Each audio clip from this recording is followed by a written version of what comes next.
The Whitford mansion was the kind of place people whispered about. A palace of marble floors, endless hallways, and chandeliers so grand they made visitors stop and stare. To the world, Richard Whitford and his wife Vanessa were the perfect rich couple. Perfect house, perfect life, perfect marriage. But behind those glowing windows was a truth the outside world never saw. Nora, the black nanny who had been raising their daughter Lily for 4 years, knew that truth better than anyone. She was gentle, patient, and devoted, everything a child could hope for. Richard appreciated her deeply. But Vanessa? Vanessa couldn't stand her. She hadn't always been a cruel woman, but jealousy and bitterness had eaten her from the inside out. And in a house where she felt irrelevant to her own child, Vanessa convinced herself that Nora was the enemy. It began with sharp comments, then shouting, then wild accusations. Every day, Vanessa found a new reason to belittle her. One cold morning, with Richard away at a board meeting, Vanessa descended the staircase already boiling with anger. Her expensive bracelet had snapped. Her cappuccino wasn't hot enough. Her magazine photo shoot was behind schedule. And Nora, quiet, polite, steady Nora, was the easiest target to hit. "Why is the kitchen still a mess?" Vanessa snapped the moment she entered. "Do you ever do anything right?" Nora bowed her head, trying not to provoke her. "I'm sorry, ma'am. Lily needed help with breakfast. I'll clean it now." Lily, only 5, wrapped her little arms around Nora's leg. "Mommy, don't yell at Nora." "Go to your room, Lily," Vanessa hissed. The child hurried away, frightened. Nora turned quietly toward the kitchen. She had learned the safest path was silence. But as she scrubbed, she felt Vanessa's eyes burning into her back. "You think you're her real mother now, don't you?" Vanessa whispered. "No, ma'am," Nora replied softly. "You're nothing but hired help. Don't ever forget that." Nora swallowed her hurt. "I'll clean the stove right away." But Vanessa didn't walk away. She stood there, chest heaving, her jealousy growing sharper and darker. And then her gaze drifted toward the stove, its blue flame glowing softly beneath a pot of boiling water. That was when a dangerous idea took hold of her.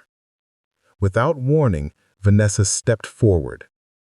"Come here," she said, her voice smooth in a way that made Nora's heart tremble. "I want to show you something on the stove."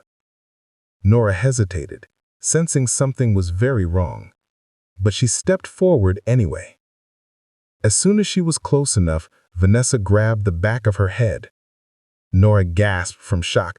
"Ma'am, what are you doing?" "You think you can replace me?" Vanessa snarled. "Let's see how important you feel when your pretty face meets fire." She shoved. Nora struggled, terrified.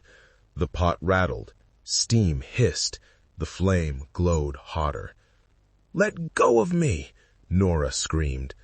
But Vanessa shoved harder, fueled by jealousy that had long since turned into madness. And then, just as Nora's face inched closer to the flame, the kitchen door burst open so hard it shook the walls. Richard had come home early. He froze when he saw the scene. His wife, shoving Nora toward the fire. Nora fighting for her life. Their little daughter Lily at the doorway, crying. "Daddy, Mommy is hurting Nora!" Richard felt sickness curl inside him. "What are you doing?" he roared. Vanessa jerked back in surprise. Nora fell to her knees, shaking, crying, her palms pressed to the cold tiles. Richard rushed to her side. "Are you hurt? Nora, talk to me. Are you hurt?" Vanessa pointed a trembling finger at the nanny. "She provoked me. She thinks she runs this house. She's trying to take you from me." Richard stood up slowly, eyes dark with fury. "You tried to burn her face. You could have killed her." "She deserved it," Vanessa screamed. "She's ruining everything. She's turning Lily against me." "No," Richard said in a cold, steady voice that made Vanessa's face fall. "You did that, all by yourself." "Richard," she stammered, "you can't talk to me like that. I am your wife." He shook his head. "Not anymore." Her mouth fell open. "You're throwing away our marriage over a nanny?" "I'm ending this marriage because of the cruelty in your heart." Vanessa looked toward Nora, hatred still burning through her tears. "This isn't over," she whispered. Richard immediately stepped in front of Nora, shielding her.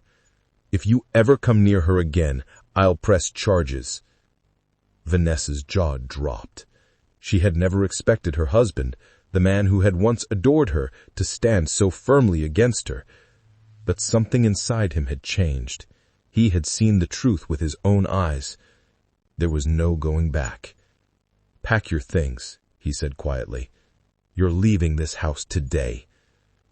The mansion fell into heavy silence as Vanessa slowly backed away, tears streaking down her face, no more excuses left to give. By sunset, she was gone. Lily was finally asleep upstairs, clutching Nora's hand even as she drifted into dreams. The child couldn't sleep without touching the woman who had protected her for years. Richard appeared in the doorway, watching Nora gently tuck the covers around Lily. Her voice was soft as she hummed the lullaby she always used to calm the child during storms. When she stepped out of the room, she found Richard waiting in the hallway. "Nora, I owe you more than an apology. I owe you safety. I owe you peace. I owe you gratitude for loving this child when her own mother couldn't." Nora looked down, emotion tightening her chest. "I just want Lily to grow up happy," she whispered. "And she will, because of you." For the first time since the terrifying moment in the kitchen, Nora felt steady again. The fear slowly melted away. The Whitford mansion, once filled with tension and cruelty, finally felt like a home, a real home. Outside, the evening breeze whispered through the tall trees. Inside, peace settled into every corner of the house, and Nora, who had faced fire and hatred, was safe at last. Richard never forgot that he had come home just in time. Lily never forgot who truly loved her. And Vanessa? She became a memory the mansion no longer wanted. Some stories end with a whisper, but this one ended with a lesson. Evil eventually burns itself, and good, quiet, patient, humble good always survives the flames. Subscribe to my YouTube channel for more interesting stories like this.